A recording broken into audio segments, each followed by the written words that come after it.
Smart learning campus में आप सभी साथियों का एक बार फिर से स्वागत है। आज हम हिंदी व्याकरण का मुख्य चैप्टर काल यानी समय को विस्तार पूर्वक पढ़ेंगे, जिसमें काल किसे कहते हैं, काल के भेद, उसके प्रकार, परिभाषा और उदाहरण को पूर्ण रूप से समझेंगे। तो चलिए शुरू करते हैं। तो सबसे पहले हम लोग परिभाषा देख लेते हैं कि व्याकरण में क्रिया के होने वाले समय को काल कहते हैं। अर्थात इसका मतलब कि क्रिया के माध्यम से कार्य कब संपन्न हुआ है, क्रिया के माध्यम से कार्य कब संपन्न हो रहा है, उसी को हम लोग काल कहते हैं। काल जो होता है, कितने काल के 3 प्रकार होते हैं। कौन कौन सा? सबसे पहले भूतकाल, वर्तमान काल और तीसरा भविष्यत काल। अब एक एक प्रकार को हम लोग बारीकी से समझते हुए आगे बढ़ते हैं। सबसे पहले हम लोग बात करते हैं भूतकाल की। भूतकाल को देखते हैं कि वाक्य में प्रयुक्त क्रिया के जिस रूप से बीते समय में क्रिया का होना पाया जाता है, अर्थात क्या है, क्रिया के व्यापार की समाप्ति बतलाने वाले रूप को भूतकाल कहते हैं। यानी जो क्रिया हो चुकी होती है उसी को क्या कहते हैं, भूतकाल कहते हैं। इसके भूतकाल के 6 उपभेद बताए गए हैं। कौन कौन से? एक एक उपभेद को हम लोग समझते हुए आगे बढ़ते हैं। सबसे पहले सामान्य भूत, इसको देखते हैं। जब क्रिया के व्यापार की समाप्ति सामान्य रूप से बीते हुए समय में होती है, किंतु इससे यह बोध नहीं होता है कि क्रिया समाप्त हुए थोड़ी देर हुई या अधिक, वहाँ सामान्य भूत होता है। यानी इसमें यह नहीं पता चलता है कि क्रिया थोड़ी देर पहले खत्म हुई थी या थोड़ी देर बाद, अधिक समय, तो वो सामान्य, यानी इसमें जो सेंटेंस होते हैं, वाक्य होते हैं, सामान्य भूत का बोध कराते हैं। एग्जाम्पल से हम लोग समझते हैं। जैसे एग्जाम्पल देखते हैं इसका, जैसे कुसुम घर गई। अब इसका अंदाजा हमको ये नहीं पता चल रहा कि थोड़ी देर अभी हुई है कि काफ़ी समय हो चुका है, इसको जाए। फिर अविनाश ने गाना गाया, इसमें सामान्य भूत के वाक्य नजर आएंगे। अकबर ने पुस्तक पढ़ी, थोड़ी देर पहले पढ़ी थी कि अधिक समय हो गया, इसका कोई अंदाजा हम लोग नहीं लगा सकते हैं, तो ऐसे वाक्य सामान्य भूत कहलाएंगे। दूसरा देखते हैं। इसके बाद हम लोग बात करते हैं आसन्न भूत। इसको समझते हैं क्या होता है आसन्न भूत। क्रिया के जिस रूप से यह प्रकट होता है कि क्रिया का व्यापार अभी अभी कुछ समय पूर्व ही समाप्त हुआ हो, वहाँ आसन्न भूत होता है। अतः सामान्य भूत के क्रिया रूप के साथ है के योग से आसन्न भूत का रूप बन जाता है। इसको देखते हैं। कुसुम घर गई है, कुसुम घर गई है यानी अभी अभी गई है। आसन्न का मतलब है जस्ट अभी काम हुआ है। अविनाश ने गाना गाया है, जस्ट अभी अभी काम हुआ है। इसके अलावा जैसे बच्चा आया है, जैसे हमने बोला बच्चा आया है, इससे साफ जाहिर हो रहा है कि काम अभी अभी समाप्त हुआ है। इसके बाद एक और देखते हैं, जैसे कमल गया है, कमल गया है यानी जस्ट अभी गया है, और इस रूप में है के संबंध में योग होता है, आखिरी में है आएगा। ठीक, अगला देखते हैं। फिर जैसे पूर्णभूत, इसको समझते हैं। पूर्णभूत क्रिया के जिस रूप से यह प्रकट होता है कि क्रिया का व्यापार बहुत समय पूर्व समाप्त हो गया था। पूर्ण से पूर्णभूत से ही नजर आ रहा है कि पूर्व में समाप्त हो गया था। अतः सामान्य भूत क्रिया के साथ था, थी, थे लगने से काल पूर्णभूत बन जाता है, किंतु थी के पूर्व ई ही रहती है, ई नहीं। ये पॉइंट बहुत इंपॉर्टेंट है कि ये रहता है, ई नहीं रहता है। ठीक, इसको एग्जाम्पल से समझते हैं, ज़्यादा समझ में आएगा। जैसे भूपेन सिरोही गया था। दूसरा देखते हैं। नीता ने खाना बनाया था, यानी बना चुकी है, काफ़ी समय हो गया, नीता ने खाना बनाया था। इसी के अकॉर्डिंग एक और अच्छा एग्जाम्पल हम लेके आपको दिखाते हैं। जैसे हमने लिखा श्याम ने पत्र लिखा था, श्याम ने पत्र लिखा था, यानी काफ़ी समय हो गया उसको, श्याम ने पत्र लिखा था। बच्चा आया था, बच्चा आया था।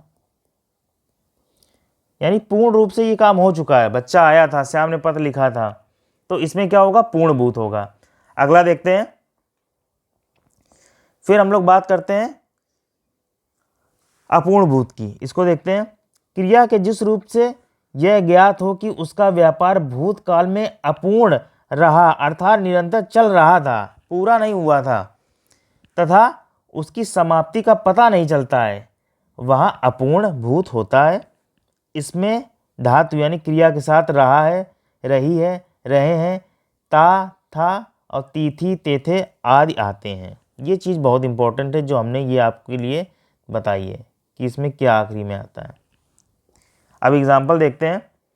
जैसे हेमंत पुस्तक पढ़ता था, हेमंत पुस्तक पढ़ता था, जब हमने देखा था तो हेमंत पुस्तक पढ़ता था, अब पढ़ रहा है, क्या है, यानी ये क्रिया चल रही थी।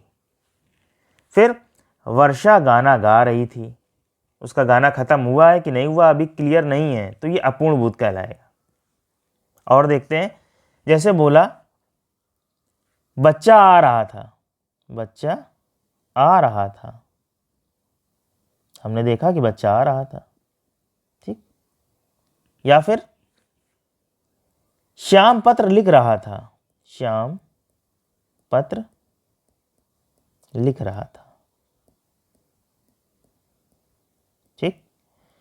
तो ऊपर वाले में क्या था, श्याम ने पत्र लिखा था, अब इसमें क्या है, श्याम पत्र लिख रहा था, तो यानी अभी क्रिया अपूर्ण भूत चल रही है इसमें, ठीक है ना। श्याम पत्र लिख रहा था, अपूर्ण है, यानी शुरू था, भूत में काम चल रहा था, लेकिन अभी पता नहीं कि काम कंप्लीट हुआ है कि नहीं हुआ है, तो इसमें अपूर्ण भूत होगा। अगला देखते हैं। फिर बात करते हैं संदिग्ध भूत की। इसमें क्या है, क्रिया के जिस भूतकालिक रूप से उसके कार्य व्यापार होने के विषय में संदेह प्रकट हो, उसे संदिग्ध भूत कहते हैं, यानी संदेह है। सामान्य भूत की क्रिया के साथ होगा, होगी, होंगे लगने से संदिग्ध भूत का रूप बनता है। जैसे एग्जाम्पल देखते हैं। अनवर गया होगा, अनवर गया होगा, अनवर गया होगा, क्लियर नहीं है गया है कि नहीं है। फिर शबनम खाना बना रही होगी, यहाँ पे अंदाजा लगाया जा रहा है कि शबनम खाना बना रही होगी, तो संदिग्ध भूत है ये। और देखते हैं। जैसे कमल गया होगा या बच्चा आया होगा, सीधी सी बात, बच्चा आया होगा, बच्चा आया होगा, तो इसमें होगा होगी शब्द आते हैं, ये वाले होगा, होगी, होंगे, ये बहुत इंपॉर्टेंट है। होगा होगी, तो इसमें क्या होगा, संदिग्ध भूत होगा। आखिरी देखते हैं। इसके बाद अगला देखते हैं। फिर है हेतु हेतु मद भूत। इसको समझते हैं।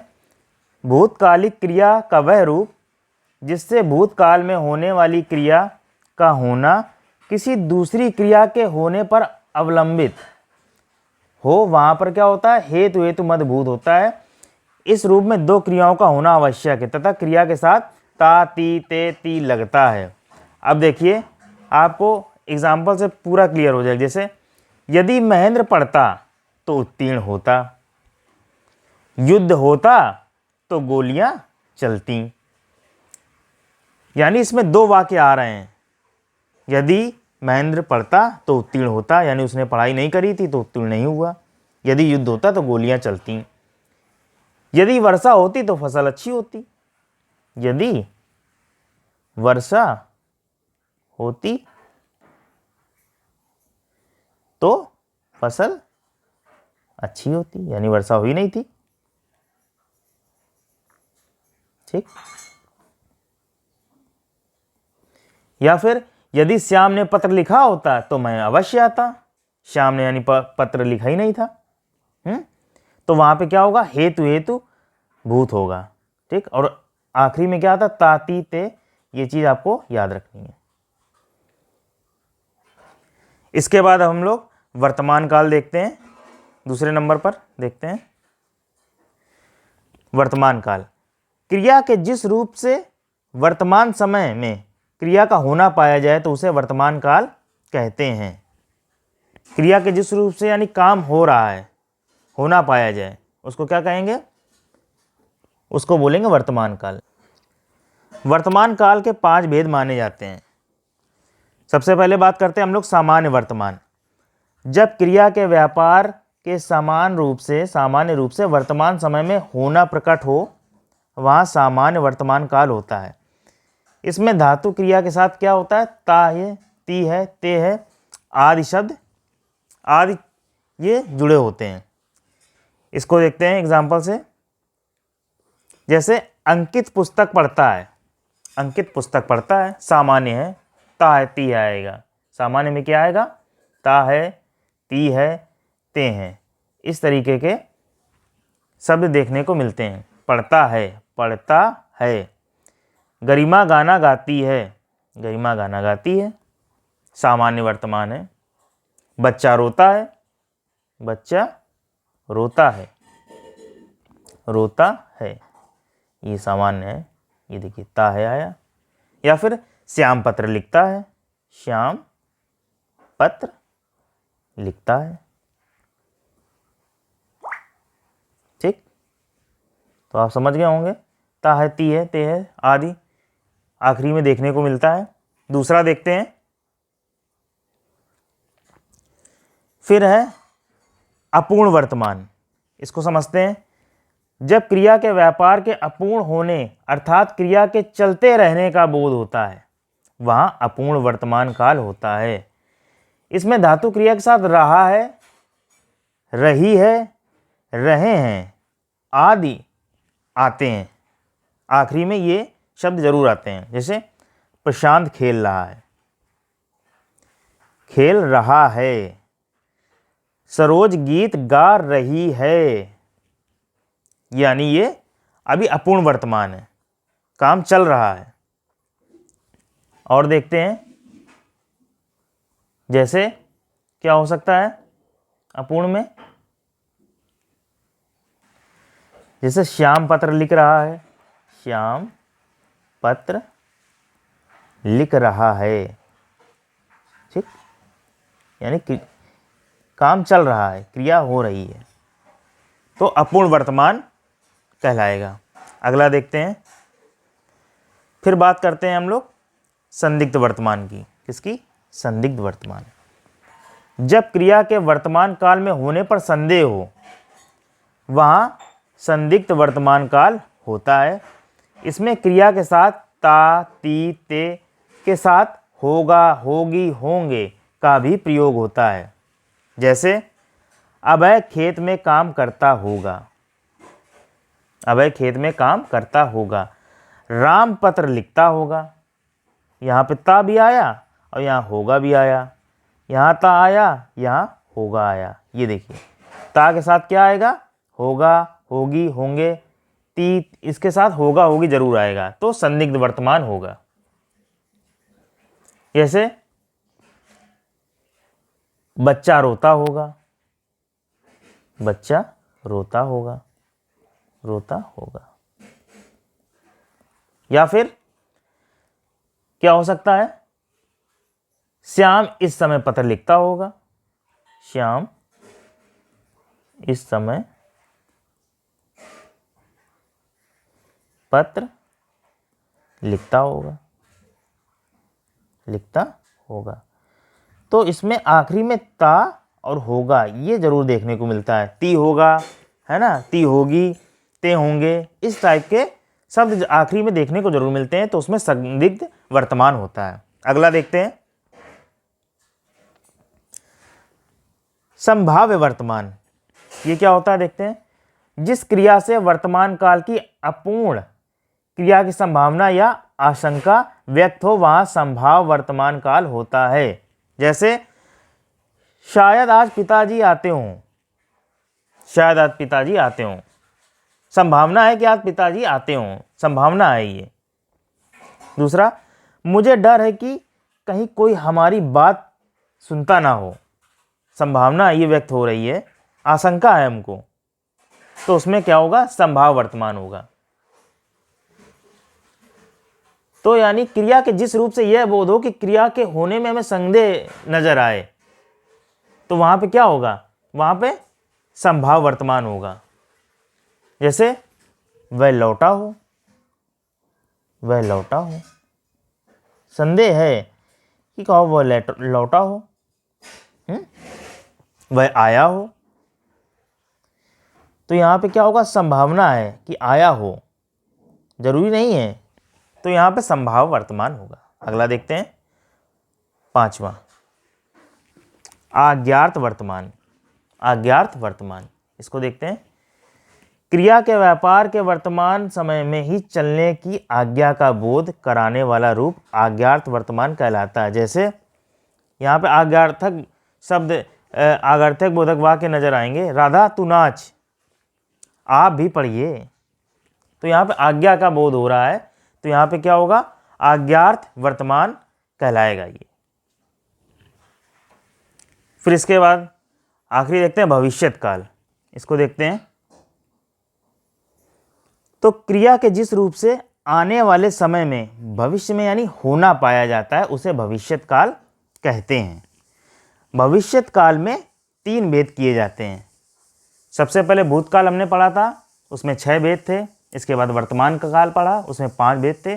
भविष्यत काल में 3 भेद हम लोग देखेंगे। कौन कौन से, चलिए पहला देखते हैं। सामान्य भविष्यत, सामान्य इसमें चीजें आएंगी। क्रिया के जिस रूप से उसके भविष्य में सामान्य रूप में होने का बोध हो, उसे सामान्य भविष्यत काल कहते हैं। इसमें क्रिया धातु के अंत में एगा, एगी, एंगे आदि लगते हैं। अब एग्जाम्पल से देखते हैं। जैसे लीला नृत्य प्रतियोगिता में भाग लेगी, यानी उसने भाग लिया नहीं है लेकिन लेगी।